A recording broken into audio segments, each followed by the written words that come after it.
Welcome to SCP Exposed.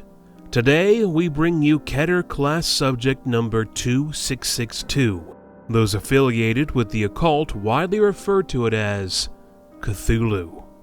But before we begin, be sure to like and subscribe so you don't miss out on any SCP cases. SCP-2662 is a cognitohazardous being, standing approximately 4 meters in height or 13 feet tall, and weighing in around 200 kilograms or 441 pounds. Its physical appearance closest resembles a humanoid, with the exceptions of its head and the tentacles located on its back, which more closely resemble that of a cephalopod. Despite 2662's Lovecraftian demeanor, its personality is more akin to a human teenager, predominantly expressing desires of isolation. This is made all the more problematic for 2662 and anyone who comes into contact with it, as its mere existence has been known to draw unwanted attention, namely from various religious groups it passively generates. While there is no evidence supporting any claims regarding SCP-2662's origin, it is widely believed the test subject is the otherworldly being known as Cthulhu. And while it has neither been scientifically proven nor explicitly stated by 2662, researchers are still looking into any correlations between the two. Any persons in SCP-2662's presence for a period of time longer than 6 months will begin to become overtly aware to the subject's wants and needs, electing to fulfill the SCP's desires themselves. These individuals may also show symptoms of quasi-psychotic episodes when put under stress. Because 2662 is capable of affecting only 5% of the human population and 2% of SCP personnel, it has been listed as a low-risk cognitohazardous entity. Due to the highly unconventional and complex circumstances surrounding SCP-2662, it has chosen to place itself within the SCP Foundation's care. Since its time under the Foundation's supervision, 2662 has unwillingly generated multiple religious groups, many of whom attempt to break into the SCP's containment cell in order to perform rituals. The first recorded incident happened on a redacted date in 2003, when members of the religious cult known as Towards Him successfully broke into the Foundation and gained access to 2662's containment cell. At approximately 10:50 p.m., the subject was last seen in the shower when explosives were heard detonating under its cell. Wounded cult members were recorded emerging from the hole caused by the explosion. 2662 leaves the shower to find the cause of the disturbance. Task Force Tau 9 was then notified of the breach by unnamed agents. As the task force moved in to suppress the individuals in the blast, the agents took it upon themselves to try apprehending the subjects, but were ambushed by armed occult members in the process. The agents were then held down and tied up.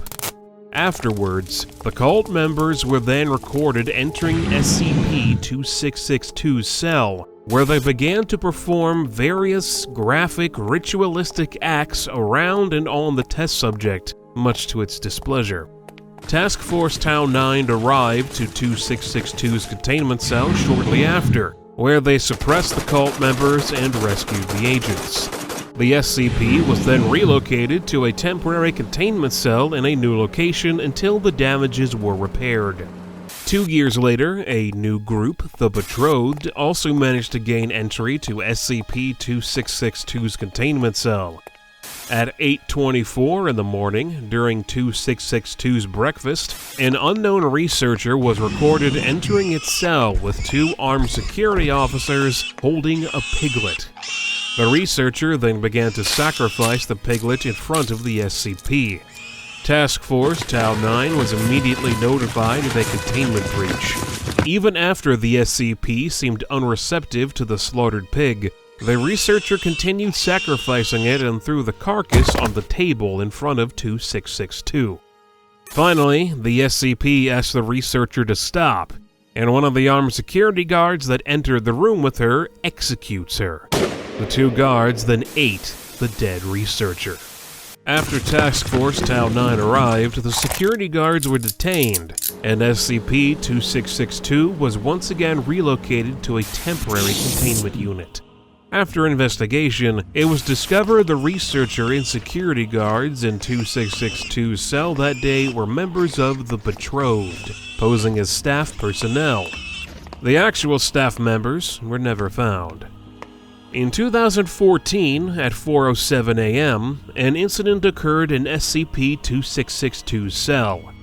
As the SCP was recorded sleeping, the entire Task Force Tau 9 staff was called for an off-site mission.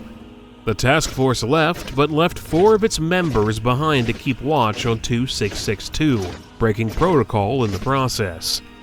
Once Task Force Tau 9 left the premises, 2 of the members that were left behind attacked the other 2. They were taken to an unused containment cell and locked away, while the other 2 looked for SCP-2662 and continued to carry out their plan. Shortly after, a large cargo truck is spotted on camera, showing up at SCP-2662's site location. The task force members show up and unload the truck, which contained numerous D-Class personnel. The inmates were then led to the Task Force Tau 9's armory. Using the stolen weapons, the 2 task force members and the mob of D-Class personnel broke into 2662's containment cell, where they began to perform grotesque rituals for the SCP in front of it. Upon arriving at the scene of the alleged off-site mission, Task Force Tau 9 was told no such activity is scheduled. They immediately head back to the site. After getting back to the site location of 2662, the task force discovered the gathering around the SCP's containment cell. Task Force Tau 9 dispatched the members and found 2662 located in the shower.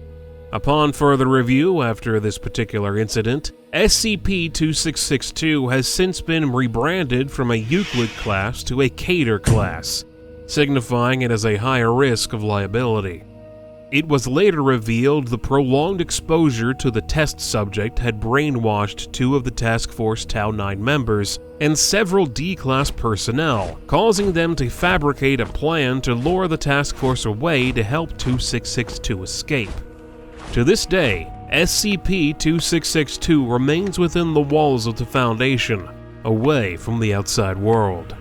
What did you think of this SCP's case? As always, let us know in the comments, and we'll see you next week with another new case. Thanks for watching.